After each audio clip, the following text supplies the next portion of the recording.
The Veltari Star Empire was like a giant monster that had been eating up worlds for 300 years.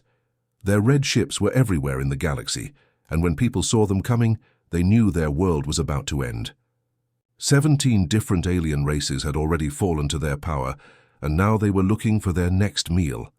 Admiral Kethmore was the leader of this massive fleet, and he was standing on the bridge of his biggest warship. All around him, screens showed thousands and thousands of ships floating in space like a deadly cloud. 10,000 vessels, each one packed with weapons that could destroy entire planets. They were all pointing toward one small yellow star and the little blue planet that circled it.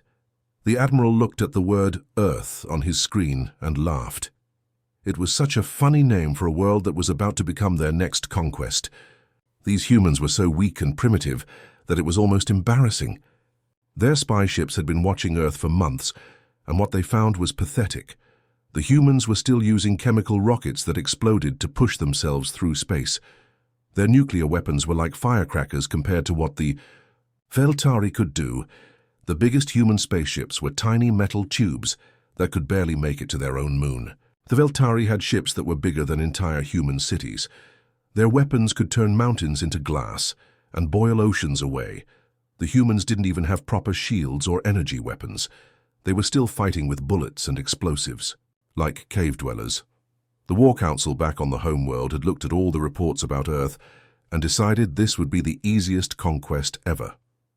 They gave Admiral Kethmore just 2 rotations of their planet to completely take over Earth, steal all its resources, and capture its people to work as slaves. 2 rotations was barely any time at all. Most conquests took much longer, but Earth was so weak that they expected it to surrender immediately. Admiral Kethmore pressed a button, and his voice went out to every single ship in his enormous fleet. "My fellow warriors," he said, his voice full of pride and excitement, "we are about to add another world to our great empire. This primitive planet called Earth will give us new resources and millions of new workers. Their surrender will make us stronger and help us conquer even more worlds."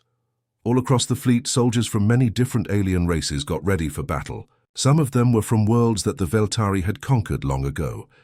Others were born into the Empire and had never known freedom. They all worked together now, preparing weapons that could destroy entire continents in minutes.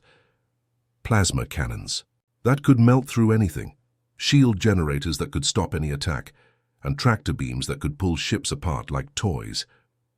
But there was something strange about this mission. None of the soldiers really understood why they needed such a huge fleet to conquer one small primitive world. Usually a few hundred ships were enough to make any world surrender. Why did they need 10,000 ships to fight against humans, who couldn't even build proper spaceships?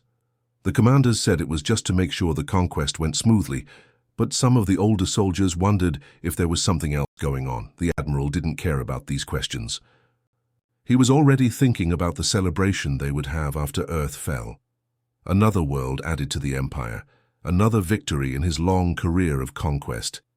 He had no idea that this time would be different. Kim Day was having the worst day of his life, and it was about to get much worse. He worked at a space monitoring station called Hermes 7, which was basically a bunch of big telescopes and computers floating out in deep space, watching for anything unusual. Most days, Day just watched empty space and filed boring reports about asteroids and space junk. But today was different. Today his screens were lighting up with contacts that shouldn't exist. It started with just a few blips on his radar, so far away they were barely visible. Day thought maybe it was just some kind of equipment malfunction or space debris, but then more blips appeared, and more, and more. Each day the number kept growing, and they were all moving in the same direction. Toward Earth. Day checked and double-checked his instruments.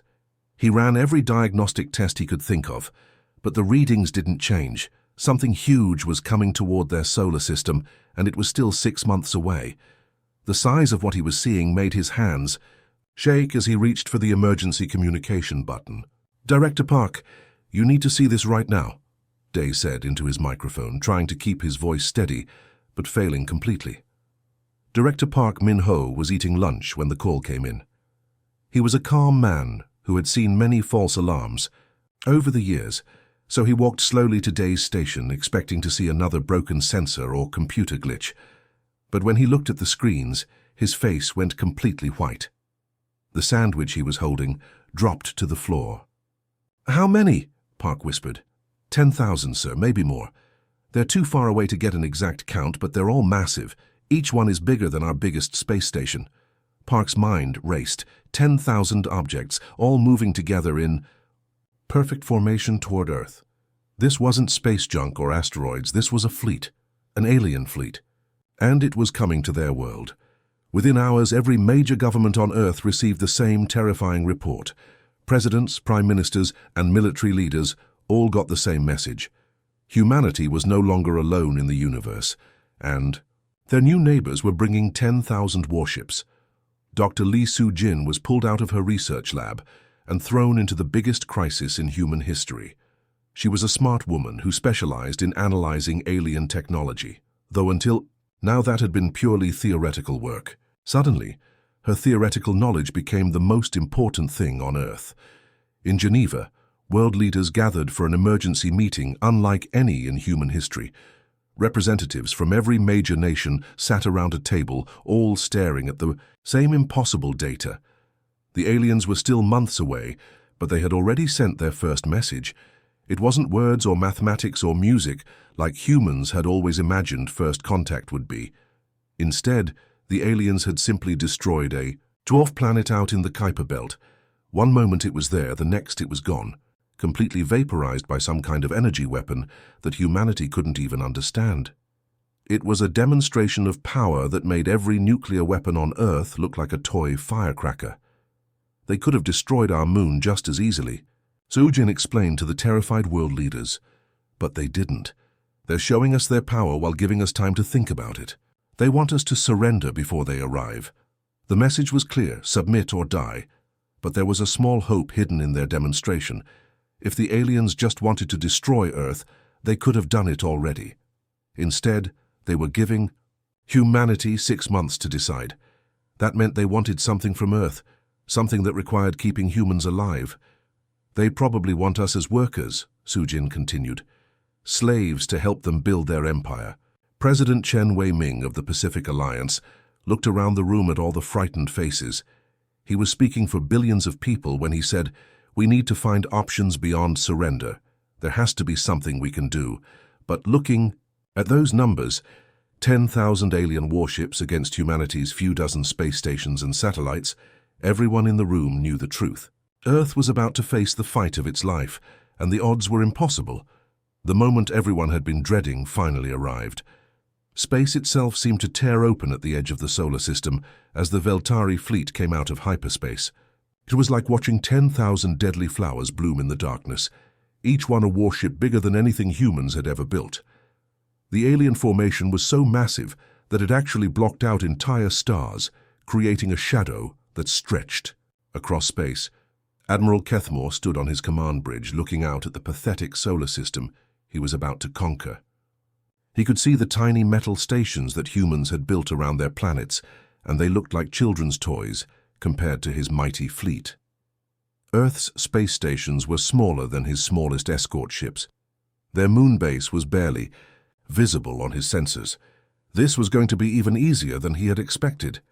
"Begin destroying their military targets," Kethmore ordered his weapons officers. "Show these primitives what real power looks like." The first phase of the invasion was swift and brutal. Plasma beams reached out across millions of miles, turning Earth's defense satellites into clouds of glowing metal. Space stations that had taken humans years to build were vaporized in seconds. The aliens moved through the solar system like a swarm of deadly insects, destroying everything military they could find. But humanity wasn't going to give up without a fight. Every nation on Earth had contributed their best warships to create a defense fleet. It wasn't much compared to what was coming, but it was everything they had. Ships from America, Russia, China, India, and 8 other countries all came together, under one command for the first time in human history. Captain Yoon Jae-ho was chosen to lead this desperate mission. He commanded the UES Defiance, the biggest and most advanced warship humanity had ever built, but even their flagship was tiny compared to the alien vessels approaching them. Jeho knew he was leading his people into a hopeless battle, but someone had to try. Someone had to show the aliens that humanity wouldn't just roll over and surrender. The two fleets met near Mars, where the red planet became a silent witness to humanity's first space battle. Jeho looked at his tactical screen and saw so many enemy contacts that they completely filled his display. It was like trying to fight an entire swarm with a handful of stones. "All ships, this is Captain Jeho," he announced over the fleet communication system. "We all know what we're facing here. We're probably not going home today. But we're going to show these invaders that humans don't go quietly. All vessels, attack at will." The battle that followed was both heroic and heartbreaking. Human ships fired everything they had at the alien fleet. Railguns shot metal slugs at incredible speeds, missiles streaked through space carrying nuclear warheads, and laser cannons blazed with concentrated light.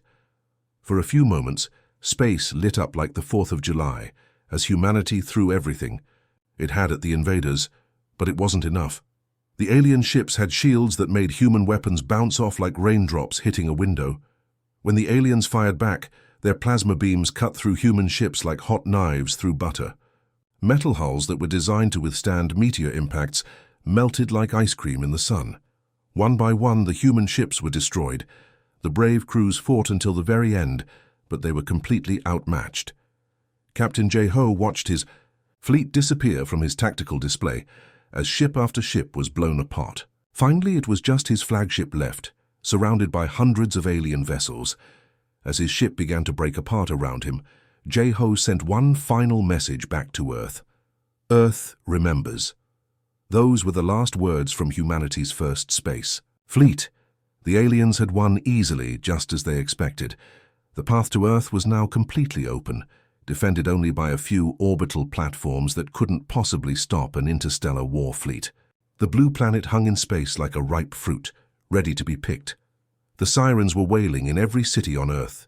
Emergency broadcasts interrupted every TV show, every radio program, every phone call.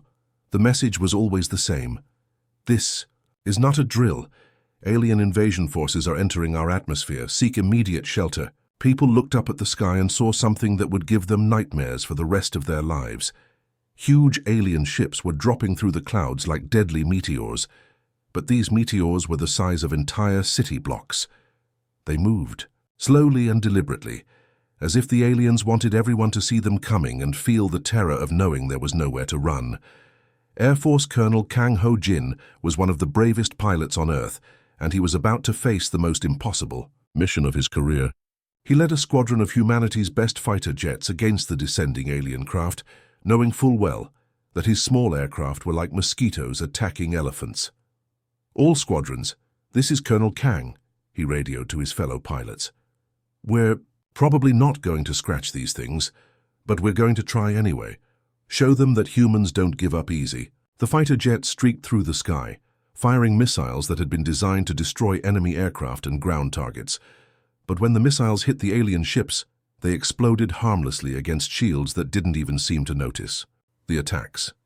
The alien vessels continued their slow descent, completely ignoring the desperate human efforts to stop them. Meanwhile, deep beneath the Pacific Ocean, something incredible was happening. Dr. Song Hai-won was standing in a secret, underwater laboratory that most people didn't even know existed. She was staring at a control panel that she had hoped she would never have to use. For 30 years, the world's smartest scientists had been working on something called the Leviathan project, and now it was time to find out if their crazy plan would actually work. The project had started decades ago when some very smart people realized that humanity might someday face a threat from space.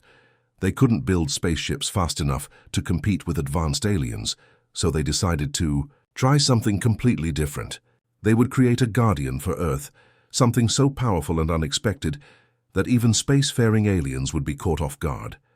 General Nam Tae-hyun was in a command bunker deep underground in Seoul, watching the invasion unfold on dozens of screens.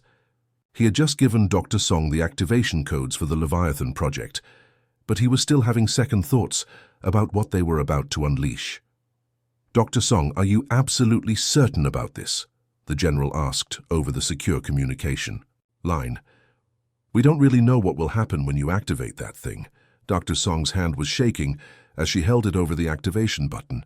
She had spent most of her adult life working on this project, but she had never been completely sure it would work, or what it might do to Earth if it did work. "General, we built this to defend our planet," she said, her voice steady despite her fear. "The aliens are about to start bombing our cities. If we don't use it now, when will we ever use it?" High above them, Admiral Kethmore was getting ready to end the resistance once and for all. His orbital bombardment platforms were charging their weapons, preparing to turn Earth's major cities into glass craters. The human fighter jets were still buzzing around his invasion craft, like annoying insects, but they couldn't do any real damage. It was time to show these primitives what happened when they refused to surrender. "Begin planetary bombardment," the Admiral commanded. "Target their largest population centers first, but far below, in the deepest part of Earth's oceans, something was waking up. The Mariana Trench, the deepest place on the planet, began to shake and rumble. Something massive was stirring in the darkness, something that had been sleeping and growing for 30 years. Dr. Song pressed the activation button, and humanity's last desperate gamble began. Deep in the darkest part of Earth's oceans, something that shouldn't exist was waking up. 15 kilometers below the surface of the Pacific, where the water pressure could crush submarines like tin cans, glowing organs began to pulse with an eerie light. The creature had been sleeping down there for decades, growing bigger and stronger, in secret laboratories that humanity had built in places no one would ever look. Dr. Song Haiwan was watching her computer screens with a mixture of excitement and terror.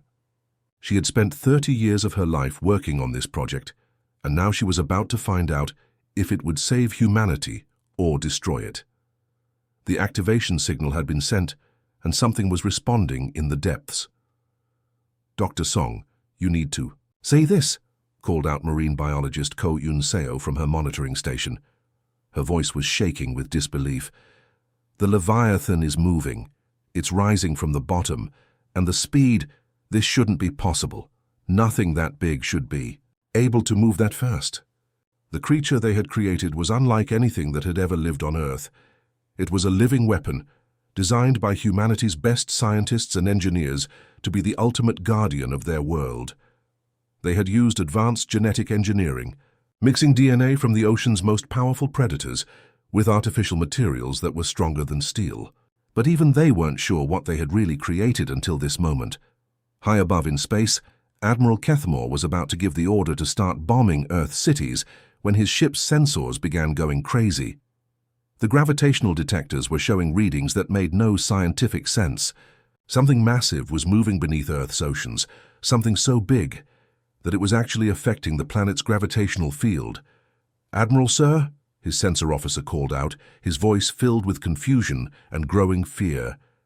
"There's something rising from the planet's ocean. The size readings they can't be right. It's showing as 15 kilometers long." Admiral Kethmore looked at the display and felt his blood run cold. In all his centuries of conquering worlds, he had never seen anything like this. "That has to be a sensor malfunction," he said, but his voice didn't sound very confident. "Nothing biological can be that large and still be alive." But the sensors weren't wrong. The Leviathan was real, and it was coming to the surface.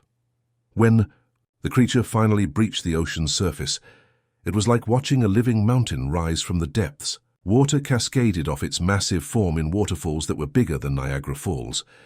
Its skin wasn't like any animal that had ever lived on Earth. Instead, it was covered in scales that had been bioengineered to be harder than the armor on battleships.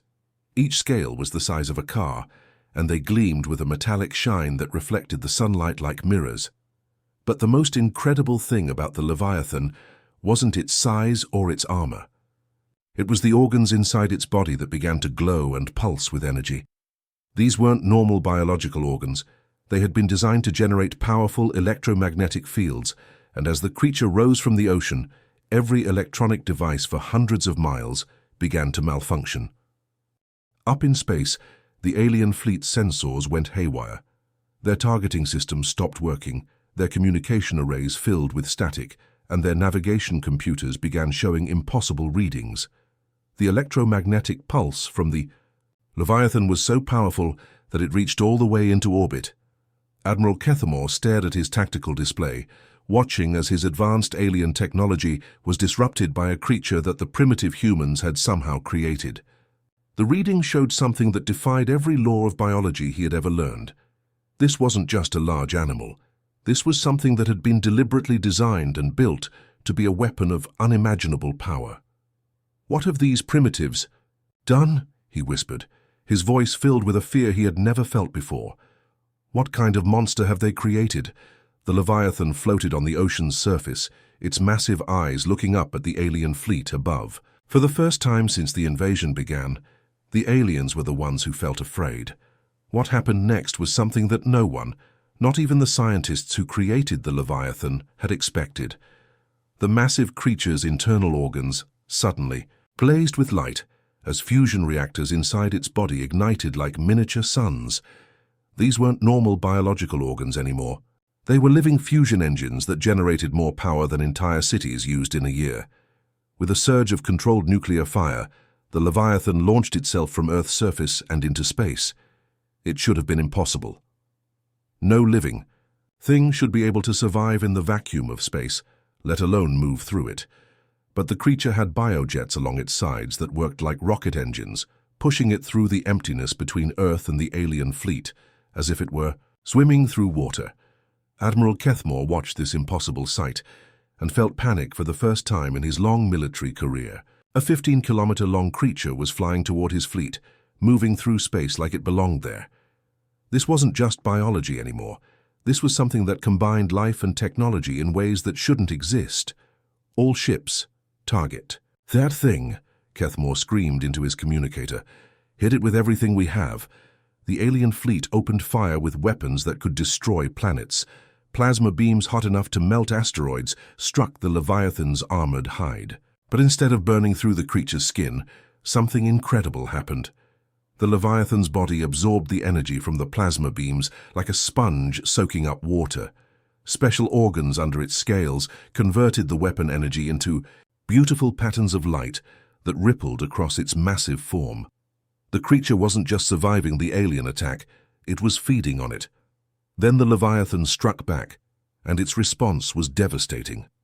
The massive creature's nervous system generated electromagnetic pulses so powerful that they traveled through space like invisible lightning. When these pulses hit the alien ships, their shields collapsed instantly. Electronics that had worked perfectly for centuries suddenly went dead.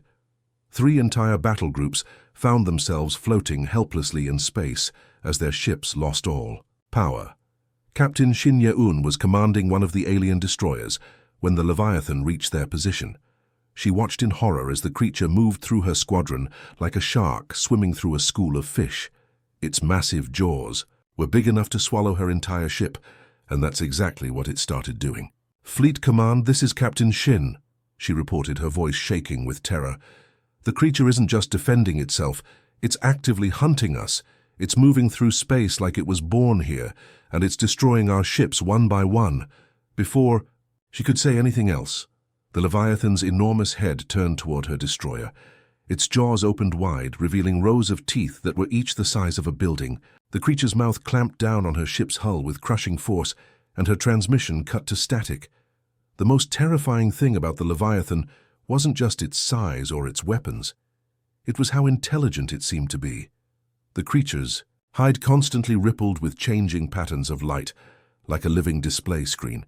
These light patterns somehow interfered with the alien targeting computers, making it nearly impossible for them to get accurate weapon locks on the creature. Every time an alien ship tried to target the Leviathan, the creature's skin would shift and change, creating optical illusions that confused their senses. It was like trying to shoot at something that could turn invisible and reappear somewhere else in the blink of an eye. "It's not just a weapon," one terrified alien officer reported to his commander. "It's learning our tactics. Every time we try something new, it adapts and counters our attacks." The proud alien fleet that had conquered 17 star systems was being torn apart by a single creature that shouldn't exist. And the worst part was that the Leviathan was just getting started. The mighty Veltari Armada, which had struck fear into the hearts of 17 different civilizations, was falling apart like a house of cards. Admiral Kethamore watched his perfectly organized fleet scatter in every direction as his ships tried desperately to escape from the nightmare that Earth had unleashed upon them. The creature was doing things that should have been impossible according to every law of science that the aliens understood. The Leviathan moved through space like it owned it, hunting down alien ships with the intelligence of a predator that had been studying its prey for years. It didn't attack randomly like a wild animal. Instead, it seemed to choose its targets carefully, going after the most important ships first and leaving the smaller ones for later. It was like watching a master chess player systematically destroying an opponent's pieces. "Admiral, sir?" his communications officer called out, his voice shaking with barely controlled terror. "We've completely lost contact with battle groups. 7 through 12, all of them, they're just gone." 6 entire battle groups represented thousands of ships and hundreds of thousands of crew members. They had all been wiped out by a single creature in less than an hour. Admiral Kethamore had never seen anything like this in his centuries of military service. Even when they had fought other advanced alien civilizations, battles lasted for days or weeks. But this monster was destroying his fleet faster than he could even keep track of the losses. Then the Leviathan did something that made every alien in the fleet freeze with terror. It opened its massive mouth and let out a roar that somehow traveled through the vacuum of space. Sound shouldn't be able to move through space at all, but this wasn't normal sound. The creature's roar moved through something called subspace, reaching across entire sectors of the battlefield in an instant. When that roar hit the alien ships, something incredible and terrifying happened. The crystalline cores that powered their vessels, technology that had been perfected over thousands of years, simply shattered like glass. Ships that had conquered entire star systems suddenly lost all power and began drifting helplessly through space. Wing Commander Oh Seung-min was trapped on his damaged ship, watching through his viewport as the Leviathan hunted down the fleeing alien dreadnoughts.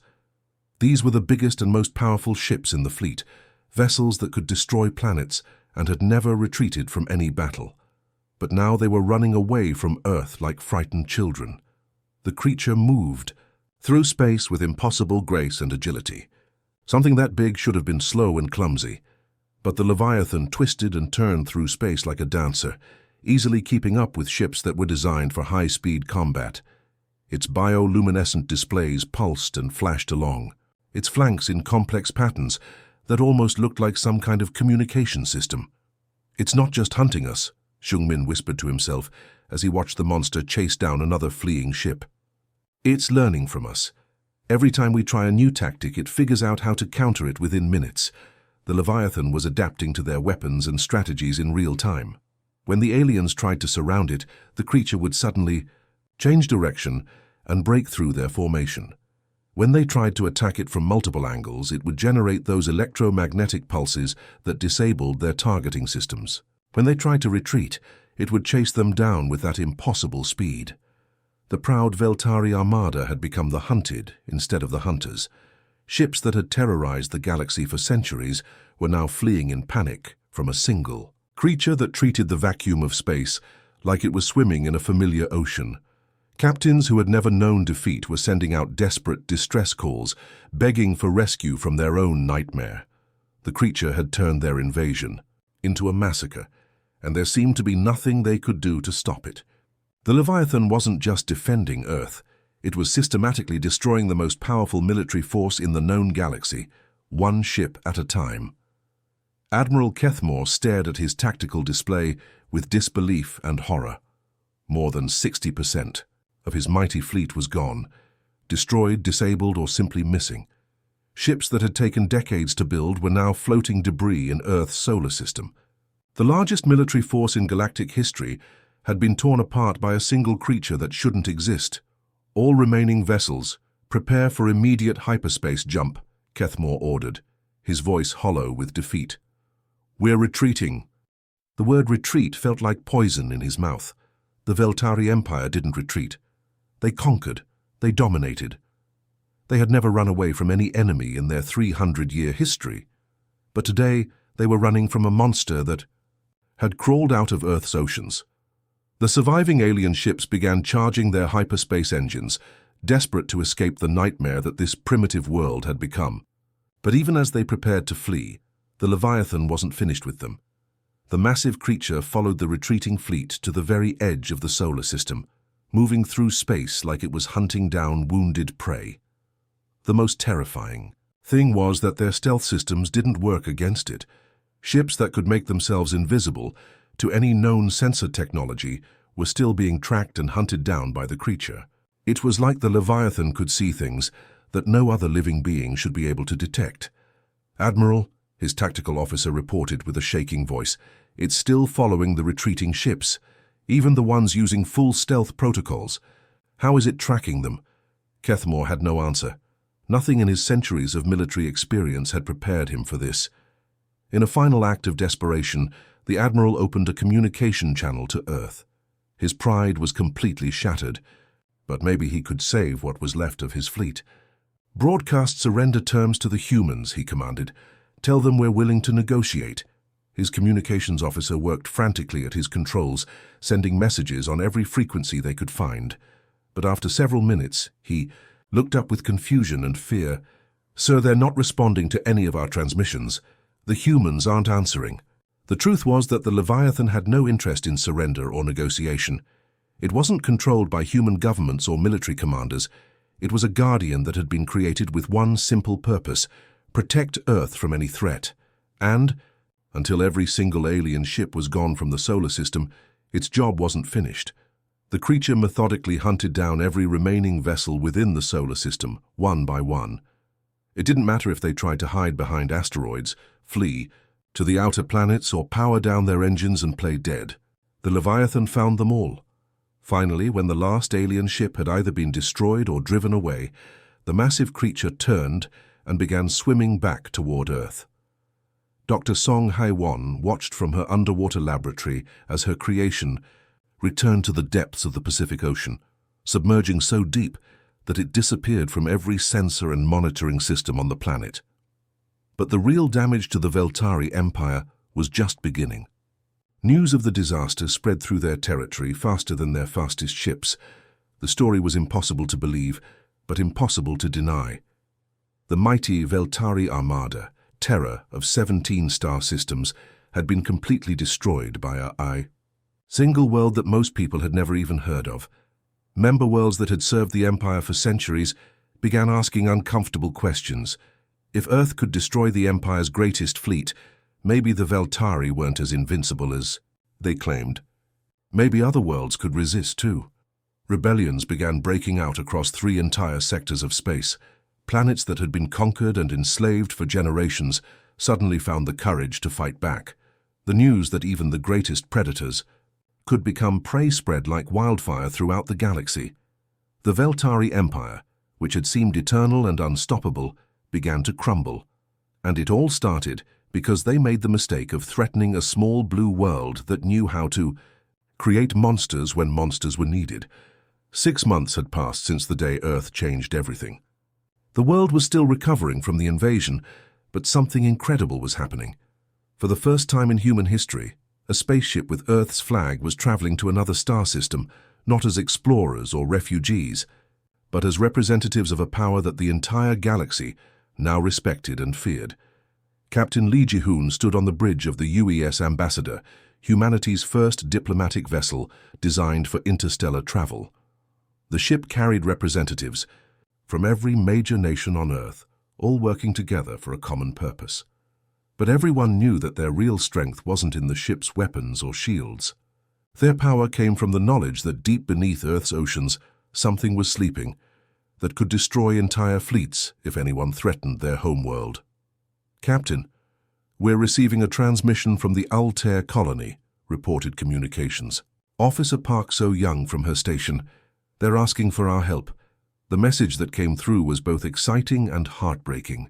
It was from a group of aliens who had been enslaved by the Veltari Empire for over a century. They had heard about what happened to the Great Invasion fleet, and now they were begging Earth for protection against their former masters who were trying to punish them for celebrating the Empire's defeat. "Tell them we'll consider their request," Captain Ji-hoon replied. But first, we need to understand what we're getting ourselves into. The truth was that the entire galaxy was changing. The Veltari Empire, which had ruled over dozens of worlds for centuries, was falling apart. When news spread that their greatest fleet had been destroyed by a single creature from a primitive world, everything changed. Planets that had been conquered and enslaved for generations suddenly realized that the Empire wasn't invincible after all. Rebellions were breaking out everywhere. Worlds that had been forced to serve the Empire were declaring their independence. The Veltari military, which had once seemed unstoppable, was now spread thin, trying to control uprisings across dozens of star systems. Many of their own soldiers were deserting, no longer believing in the Empire's power. Back on Earth, Dr. Song Hai-wan was monitoring the Leviathan from her deep-sea laboratory. The creature had returned to the depths of the Pacific Ocean, but it wasn't sleeping. Through her sensors, she could see that it was still evolving, still changing. The monster she had created was becoming something even more incredible than she had originally designed. "It's not just living in our oceans anymore," she reported to the Global Defense Council. "The Leviathan seems to exist partially in subspace now. It's monitoring threats from across the galaxy. Even while it rests in our deepest trenches, the creature had become Earth's eternal guardian, a watchful protector that could sense danger from light years away. Any species that might consider threatening Earth would have to deal with the knowledge that humanity had created something that could hunt them down, no matter where they tried to hide." Humanity found itself in a strange new position. They hadn't set out to conquer the galaxy or build an empire.